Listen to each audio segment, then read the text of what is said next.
guys, it's really cold.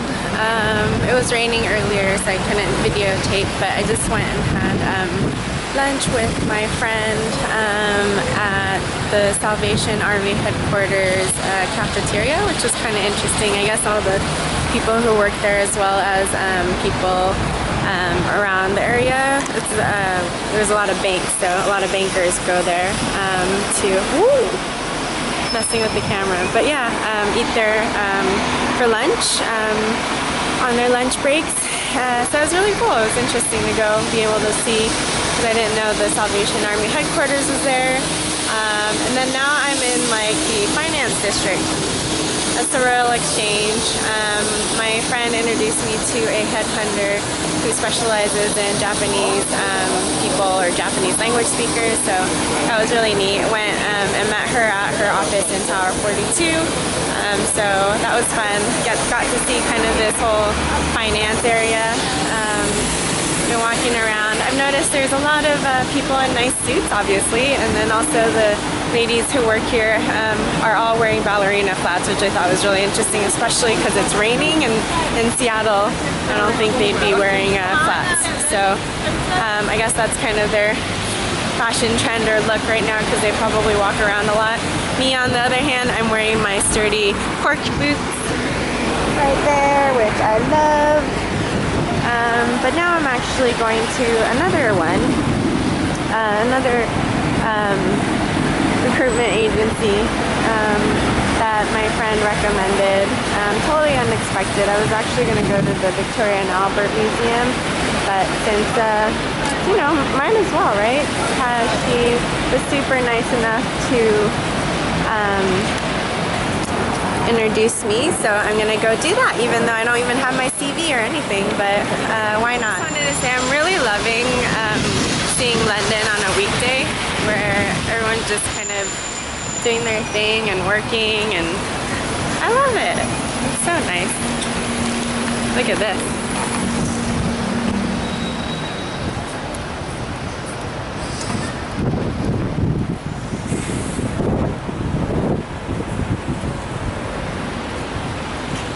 This one went really well, even though I didn't have my CV and it was an ad hoc meeting. Everyone, the lady I was talking to, really got what I was looking for. It's hard to sometimes explain, because I'm not looking for a specific position or a specific industry or job. It's really about finding something that I can be really passionate about again. And you know, I need a company that is creative and has a little bit kind of a global atmosphere, doing something cutting edge. Wanted to have a core value and a good mission. Trying something, they're open to trying something new, and I could be part of that and be able to come up with new, you know, help with the business strategy and come up with new programs or business models. That's what really excites me. And some people get it, and some people are saying they don't get it. So I'm glad that lady got it. Made me feel a little bit more motivated again, which is why I'm going to the next one, so wish me luck.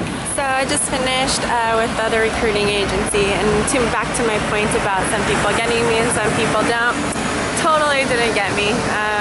Got a 30-minute slot with one of the recruiters, and you know, explained exactly what I said to the other lady right before, and he was like, "Oh, it sounds like you're interested in business, consulting firms," and I was like, no.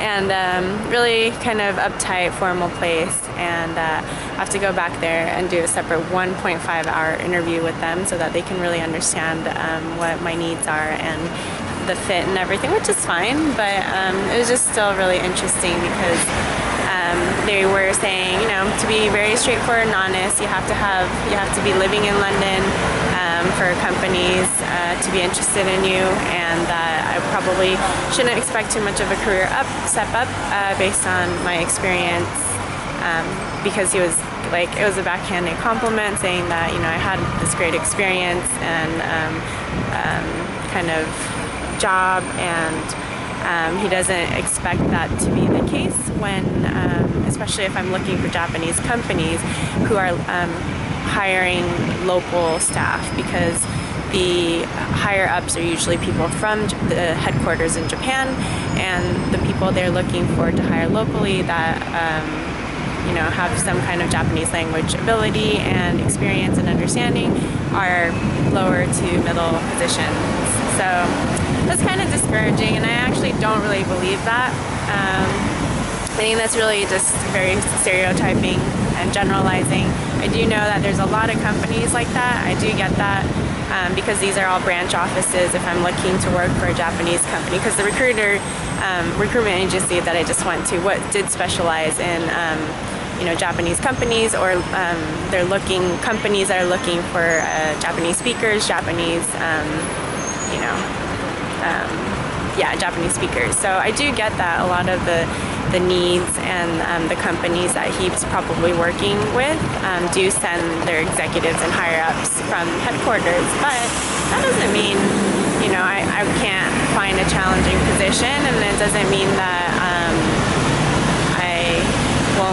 I'll be, you know, just a lower middle manager or something. I don't know. It was just weird, but you know, just one of many, and I'm not set on having to use my Japanese abilities or set on working for a Japanese company anyways. So you know, I guess this is part of the process, right? But what is cool is I am sitting right in front of the cathedral, or no, it was a church. It's called the St. Paul's Church. Or I guess it is what's the difference between a cathedral and church? I'm sorry. I don't know. But it is a cathedral. It says St. Paul's Cathedral Church, depending on what sign you read. But I think I'm going to go check out the inside, because I'm sure it's going to be gorgeous. I'm not really sure where I'm at still in relation to my Airbnb apartment. So after this, I'm going to figure out my next move. Almost 3 p.m. so I might just go back and hang out in Covent Garden a little bit. But actually, that's a good idea, since it's not really rainy, but it's cloudy, and I don't know when it's going to start raining again. I might go to Covent Garden.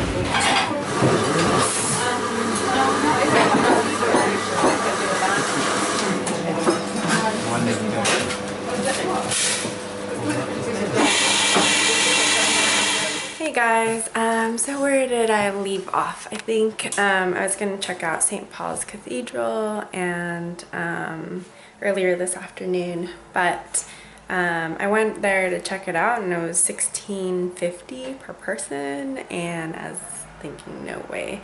So I decided to just walk around, but it got really cold. It hasn't rained this afternoon, but it's been really windy and cold, so I decided to just walk back. So it did take me about 20-30 minutes to come back to Covent Garden from where I was around the financial district, but it was still a really pleasant walk, and it was really nice.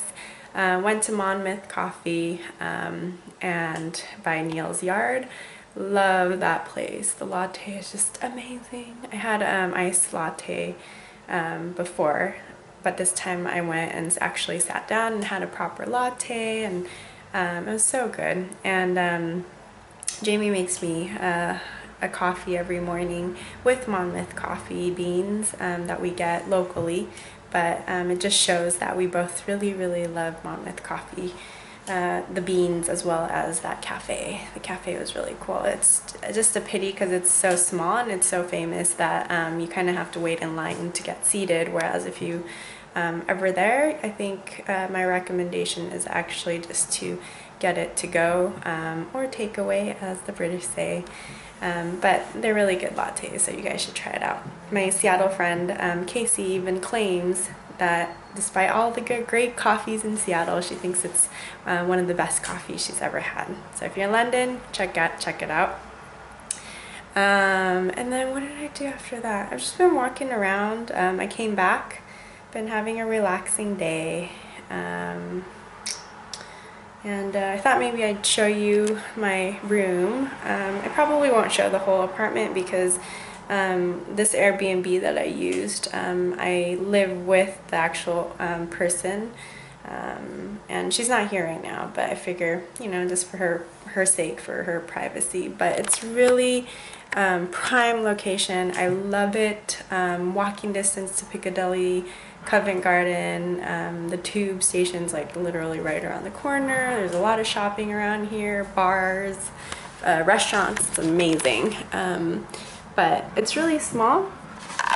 You can see here's the bed. I didn't really make the bed properly.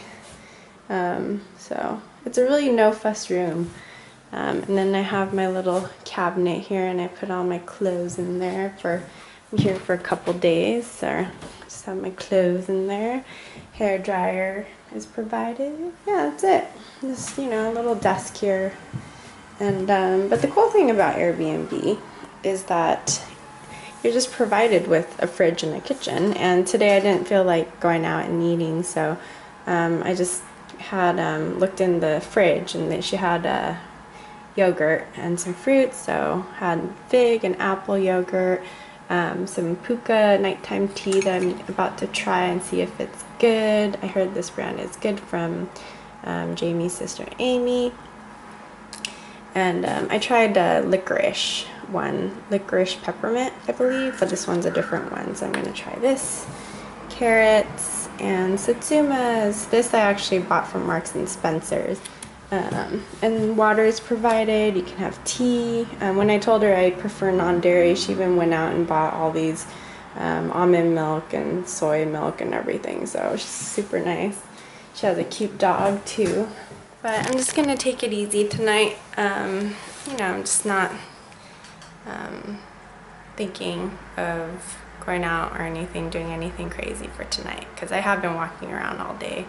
But I have an early morning tomorrow. I'm going to Kensington, I think.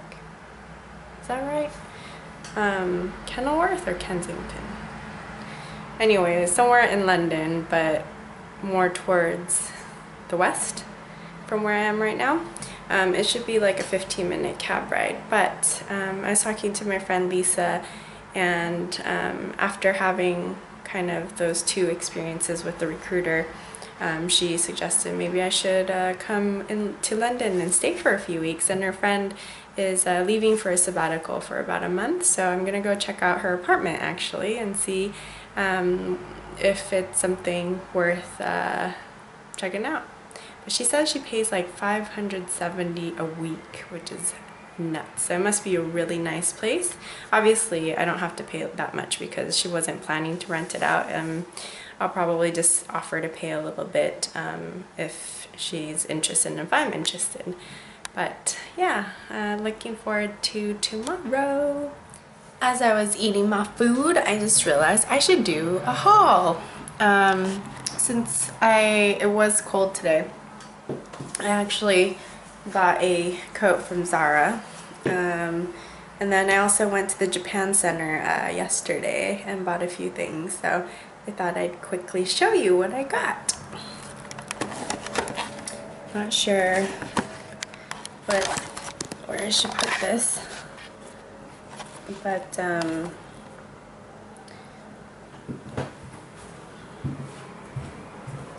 I got it was just so cold, I just couldn't handle it, so bought this brown coat. I have a few black coats, but I don't have a brown one, so I figured it's not a bad idea. I do need to hem the arms because it's a little bit long, but I do tend to wear sweaters and thicker stuff, so I wanted to get a medium. And here it is. Just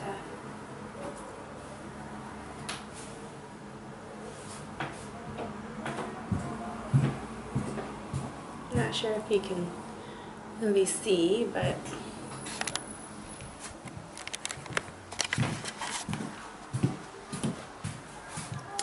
there you go. There's my coat. I really like it.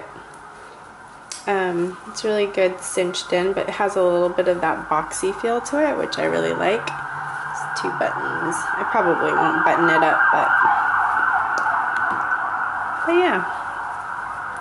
Just like how it looks, kind of trench coat-ish.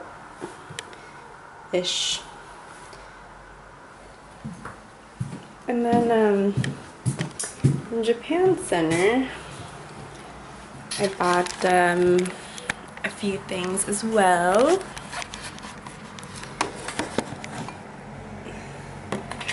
Move this out of the way. But I was so excited. I wanted to pretty much buy everything at the Japan Center, but I don't have a big suitcase, so I didn't. First thing I bought was the Japanese magazine. It comes with this, like, apparently it comes with more stuff that I didn't know.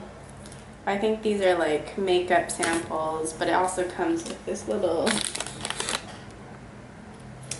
case, pouch thing. It's in there. So we'll see if I want to use it or not. Maybe I'll just open it right now.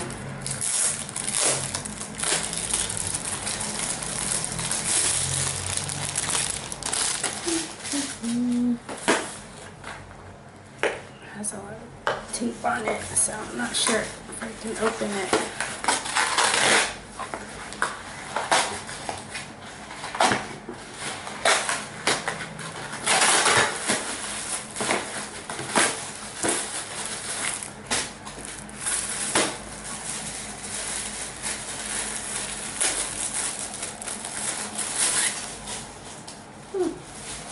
I don't really like the pattern too much, but I think it's supposed to be like a lingerie or underwear garment case. It's quite big. It has a little bit of netting, and then you can like zip it up. Not bad. I guess you can use it. I can use it, but probably not. So I have this. I'm gonna read it tonight, and also from the Japan Center, I got a few free newspapers, News Digest and Weekly Journey, Japanese newspapers. They're actually pretty interesting. It kind of gives you all the news for what's going on in London related to Japan. I also bought Neri Ume, which is a pickled plum in a tube format, which I'm pretty excited about because I'll put it in my rice balls that I make. I also bought yuzu dressing for salads. Its yuzu is citrus, and it probably comes with like sesame oil and soy sauce and all that stuff, and vinegar. And yeah, I love Japanese salad dressings, so I got that.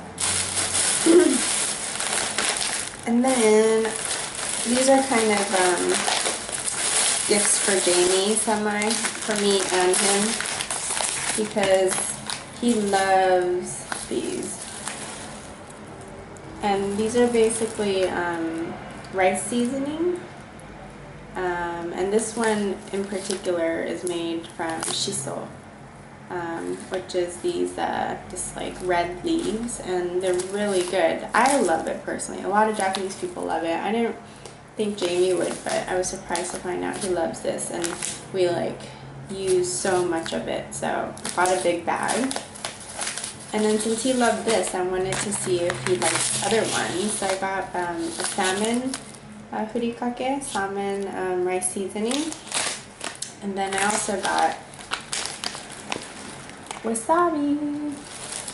It comes with other stuff too, obviously, as you can see. Like it has seaweed, and it has bonito flakes and all that stuff too. But primarily, it'll probably be a little bit spicy. So these are all ones that I actually like. So I'm gonna see if he likes it. And then also, finally for Jamie, I got black gum. For those of you who know, these are really strong. very minty and really strong, and it's supposed to wake you up. And Jamie doesn't eat gum too much, but he does sometimes, and it's usually when, you know, he needs something, and he's maybe stressed out, or he needs a distraction or something like that. So I thought the black gum would be a good one, a good fit. And a lot of people like it. I love it anyway. It just tastes good too. So that's it.